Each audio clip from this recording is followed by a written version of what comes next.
Hello, everybody. We have an amazing show for everybody today. It's a bit of a difficult one for me. It's a solo show for today and tomorrow. Literally everybody but me is on vacation this holiday week, but it's okay.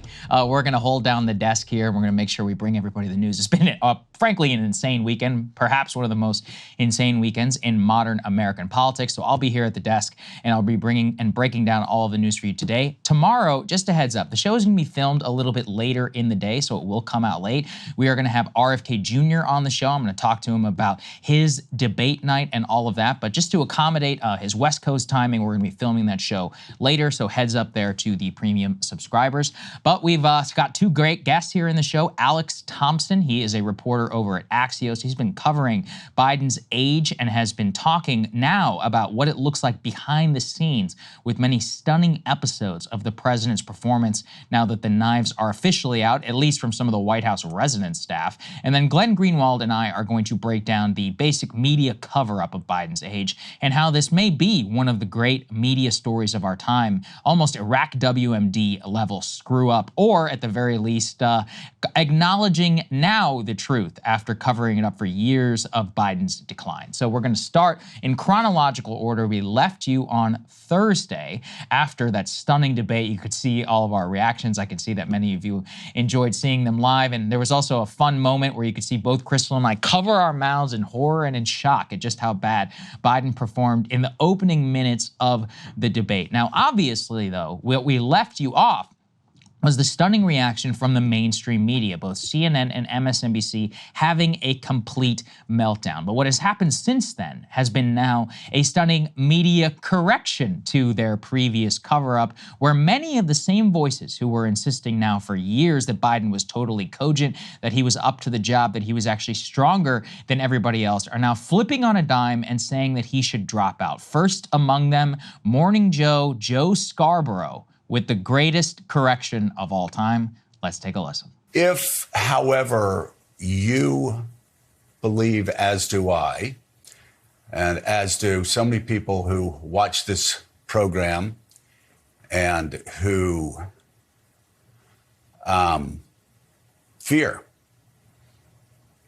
just how dark of a place a second Donald Trump term will take America, then I think it's critical that we ask the same questions about this man I love, respect, and whose public service in saving this country from Donald Trump over the last 3.5 years I honor and always will.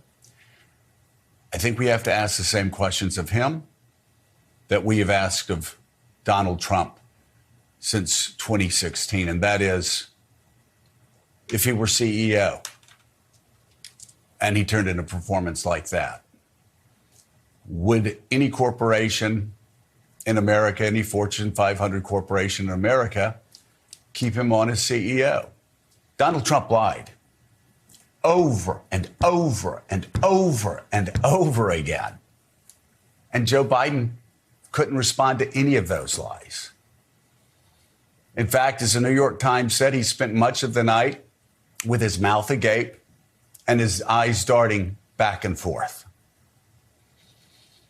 He couldn't fact check anything Donald Trump said. And not only that, he missed one layup after another after another. Why is this race close? We have no idea why this race is close. We saw last night why this race has been close, and why I fear Donald Trump will be the next president of the United States.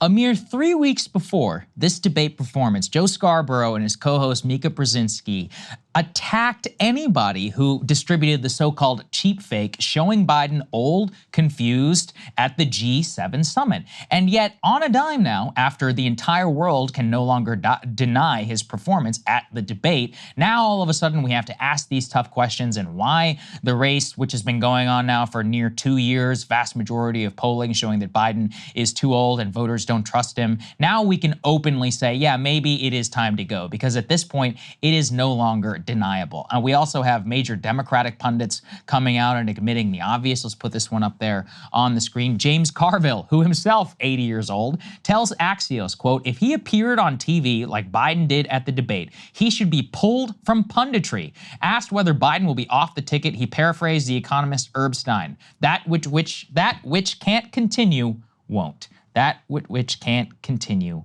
won't. At the very same time, the elite media turn has been absolutely shocking to behold. Friday, we woke up to dozens of op-eds from the biggest media organizations across the center left, the New York Times chief among them, saying Biden needs to go. Let's put this up there on the screen. The New York Times editorial board speaking as a voice and also for the Sulzberger family.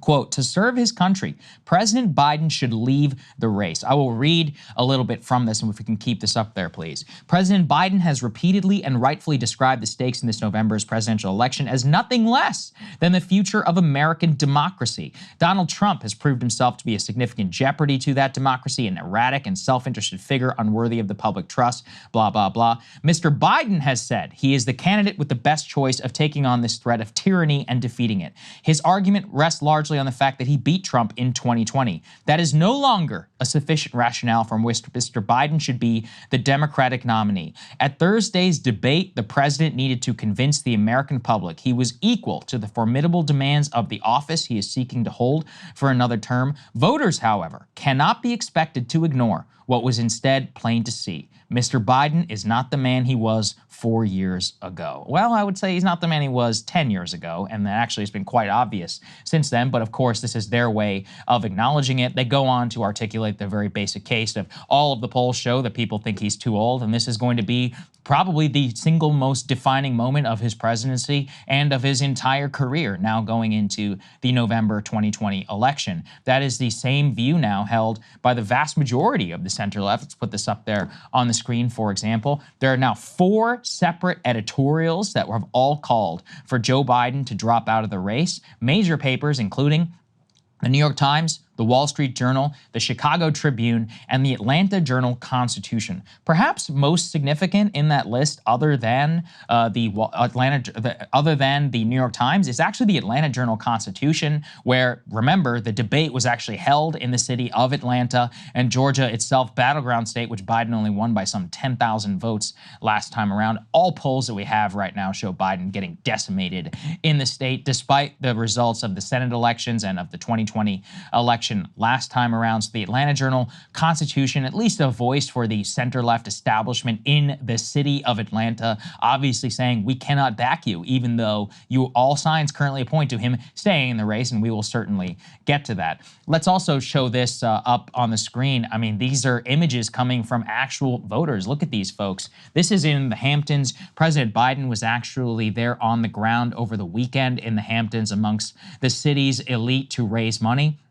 You can see a couple of young people here actually with signs which really speak to, I think, how a lot of center-left establishment-friendly voters now feel about Biden. They say, you need to step down for democracy. Please drop out for us. Thank you next. And we love you. But it's time. So this is not, trolls or anybody like that. These are folks who, out of their actual convictions, are saying you need to go because we don't like Trump. In a certain way, these voters believe much of the messaging, as you could see in that New York Times op-ed about, hey, we get it, Donald Trump is a threat to democracy, etc. But you need to go because you're going to lose. And there's so many that I have left out here, but the ones that, if we just think about it sequentially, Morning Joe, Biden's favorite television show, Biden's favorite host, Joe Scarborough, saying, hey, perhaps it is time for him to go and we don't think that he can win.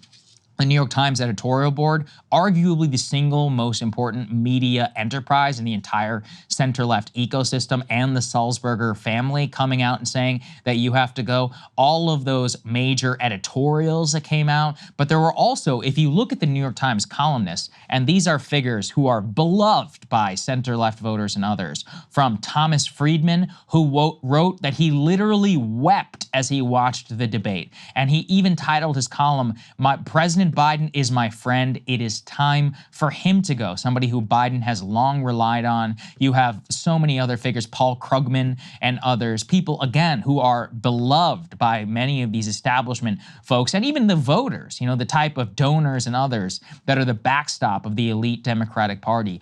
All of them saying it is time for him to go. But don't worry, because it actually has, at least so far, made no difference at all, because the Democratic establishment has decided, actually, you know what? We're sticking with this guy. Do not believe your eyes and your ears. It's some stuff straight out of 1984. Hey, if you like that video, hit the like button or leave a comment below. It really helps get the show to more people. And if you'd like to get the full show ad-free and in your inbox every morning, you can sign up at breakingpoints.com. That's right. Get the full show. Help support the future of independent media at breakingpoints.com.